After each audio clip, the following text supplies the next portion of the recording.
نحمدہ و نصلی علی رسولہ الکریم۔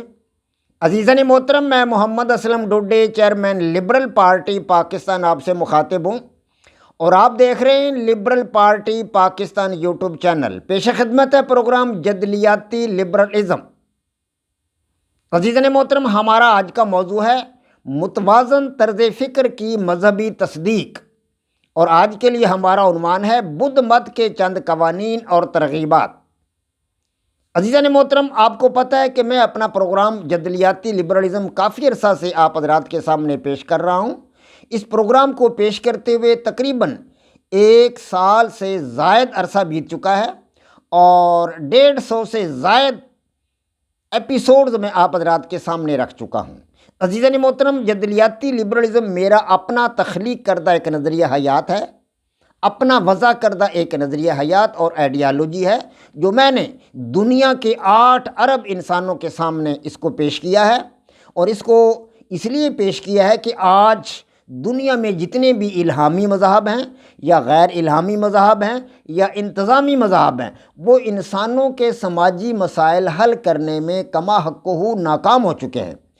اس لیے اس کی اشد ضرورت تھی کہ ایک ایسا نظریہ حیات دنیا کے سامنے پیش کیا جائے جو دنیا کے 8 ارب انسانوں کے سماجی مسائل حل کرنے کے لیے باصلاحیت ہو۔ عزیزان محترم، اسی مقصد کے پیش نظر میں نے یہ اپنا نظریہ حیات یا آئیڈیالوجی جدلیاتی لبرلزم دنیا کے سامنے پیش کیا ہے، اور آپ حضرات بھی ایپیسوڈز کی صورت میں اس کو سن رہے ہیں۔ کوئی بھی نظریہ حیات تخلیق کرنے سے پہلے ضروری ہوتا ہے کہ اس کے لیے ایک مناسب طرز فکر بھی تلاش کیا جائے۔ اس مقصد کے لیے میں نے اپنی کاوش سے، اپنی جدوجہد سے اور اپنی مساعی کو بروکار لاتے ہوئے ایک متوازن طرز فکر بھی تلاش کیا ہے، اور اس طرز فکر کو آپ حضرات کے سامنے رکھ رہا ہوں۔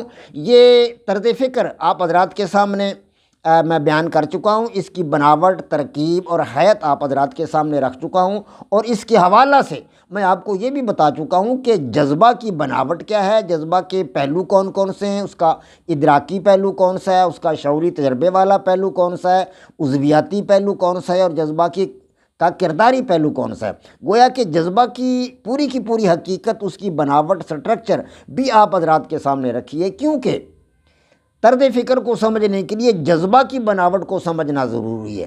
اس لیے میں نے آپ حضرات کے سامنے دائیں طرف کے جذبات بھی رکھے ہیں، بائیں طرف کے جذبات بھی رکھے ہیں کہ دائیں طرف کے جذبات کون کون سے ہیں، ان کی کیا سٹرکچر ہے، کیا ان کی کیفیات ہے، کیا ان کی پراپرٹیز ہیں۔ بائیں طرف کے جو جذبات ہیں ان کی کیا پراپرٹیز ہیں، کیا ان کی خاصیتیں ہیں۔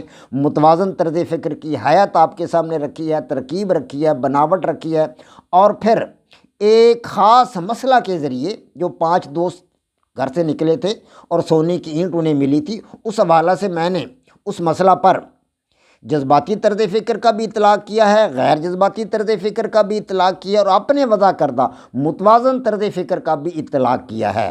اور یہ اطلاق کرنے کے بعد اب میں آپ پر یہ واضح کر رہا ہوں کہ متوازن طرز فکر جو ہے مذاہب بھی اس کی تصدیق کرتے ہیں۔ تو اب مذہبی تصدیق کے حوالے سے آپ حضرات کے سامنے میں جو ہے تفاصیل بیان کر رہا ہوں۔ تو میں اس حوالے سے آپ حضرات کے سامنے مذہب اسلام کے چند قوانین اور اس کی ترغیبات بیان کر چکا ہوں، مذہب عیسائیت کے چند قوانین اور ان کی ترغیبات بیان کر چکا ہوں، مذہب یہودیت کے قوانین اور اس کی ترغیبات بیان کر چکا ہوں، ہندو مت کے قوانین اور اس کی ترغیبات آپ حضرات کے سامنے بیان کر چکا ہوں، اور میں یہ آپ کو بتا چکا ہوں کہ مذہب کی ترکیب، حیت اور بناوٹ کیا ہے۔ گویا کہ مذہب چند قوانین کا مجموعہ ہوتا ہے یا کچھ ترغیبات کا مجموعہ ہوتا ہے۔ مذہب اسلام، یہودیت، عیسائیت اور ہندو مت، ان تمام کے قوانین اور ان کی ترغیبات آپ حضرات کے سامنے رکھ چکا ہوں۔ آج مذہب بدھ مت کی جو قوانین ہیں اور جو ترغیبات ہیں وہ آپ حضرات کے سامنے رکھنا مطلوب ہیں۔ تو عزیزان محترم، بدھ مت کے چند قوانین اور ترغیبات جو ہے وہ ان میں سے پہلے آپ حضرات کے سامنے رکھوں گا بدھ مت کے قوانین۔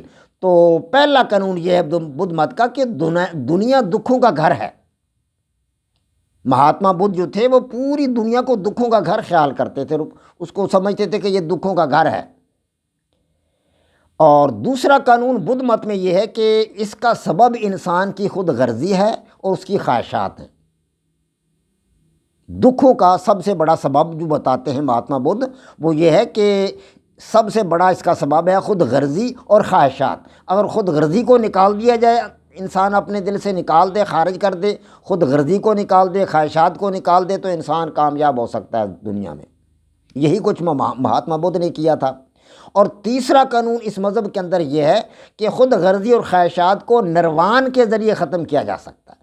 نروان ایک طریقہ کار ہے ان کا مذہب کے اندر، بدھ مت میں، جس کو اختیار کر کے وہ خواہشات کو ختم کرتے ہیں اور خود غرضی کو ختم کرتے ہیں۔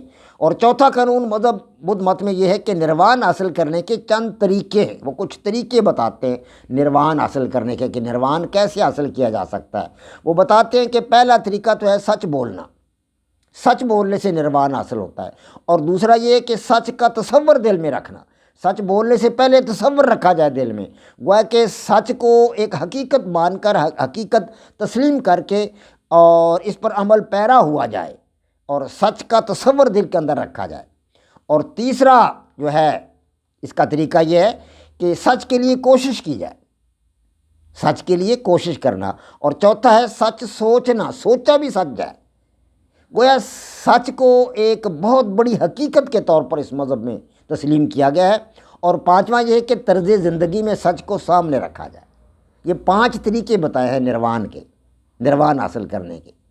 یہ بدھ مت کے اندر کچھ قوانین تھے جو آپ حضرات کے سامنے میں نے رکھے ہیں۔ اب بدھ مت کی کچھ ترغیبات ہیں جو آپ حضرات کے سامنے رکھنی مطلوب ہیں۔ تو بدھ مت کی ترغیبات میں پہلی ترغیب یہ ہے کہ دوسروں پر رحم کرو، بھگوان خوش ہوگا۔ اور دوسری ترغیب یہ ہے کہ چھوٹوں پر شفقت کرو، بھگوان خوش ہوگا۔ تیسری ترغیب یہ ہے کہ سب کے ساتھ محبت سے پیش آؤ، بھگوان خوش ہوگا۔ چوتھی ترغیب یہ ہے کہ مشکلات پر صبر کا مظاہرہ کرو، بھگوان خوش ہوگا۔ پانچویں ترغیب مذہب بدھ مت میں یہ ہے کہ دوسروں کے لیے ایثار اور قربانی کا مظاہرہ کرو، بھگوان خوش ہوگا۔ چھٹی ترغیب مذہب بدھ مت کے اندر یہ ہے کہ رواداری کا مظاہرہ کرو، بھگوان خوش ہوگا۔ اسی طرح ساتویں ترغیب یہ ہے کہ درمیانی چال چلو، بھگوان خوش ہوگا۔ آٹھویں ترغیب یہ ہے کہ ہمیشہ سچ بولو، بھگوان خوش ہوگا۔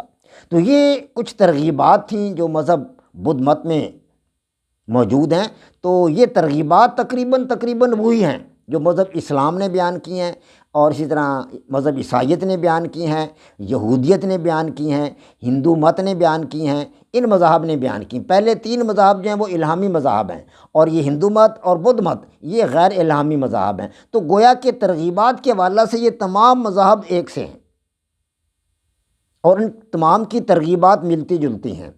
تو انشاءاللہ ہم آئندہ 1-2 مذاہب رہ گئے ہیں، ان کو بیان کرنے کے بعد میں پھر ہم ان ترغیبات کو بھی سامنے رکھیں گے، ان مذاہب کے قوانین کو بھی سامنے رکھیں گے، اور پھر کوئی رزلٹ اخذ کریں گے، کوئی نتیجہ اخذ کریں گے کہ ان میں کون کون سی باتیں ملتی جلتی ہیں تمام مذاہب میں، اور کیا یہ تمام مذاہب متوازن طرز فکر کی تصدیق کرتے ہیں یا نہیں کرتے۔ وما علینا الا البلاغ۔ پاک فوج زندہ باد، پاکستان پائندہ باد۔